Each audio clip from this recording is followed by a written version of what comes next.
शेतकरी कर्जमाफीच्या मागणीसाठी विरोधी पक्षानं काढलेली संघर्ष यात्रा लातूरमध्ये धडकली।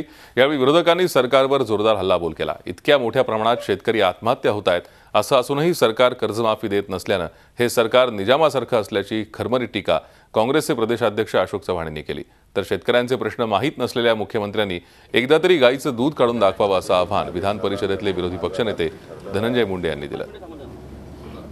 औसा तालुक्यातील गावाला येलोरीला गेलो होतो।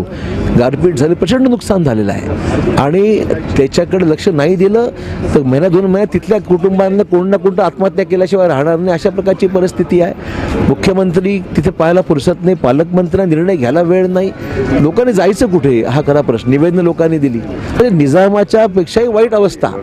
निजामाचं राज्य असताना जी प्रकारची एकंदरीत लोकांवर दडपण होतं, भीती होती, किंबहुना रजाकारांच्या एकंदरीत सगळ्या मध्ये जी काही परिस्थिती निर्माण झाली होती त्याच्यापेक्षा वाईट अवस्था आज निर्माण झाली की काय असं खेदाने म्हणावं लागतं, कारण बघायलाच कोणी तयार नाहीये।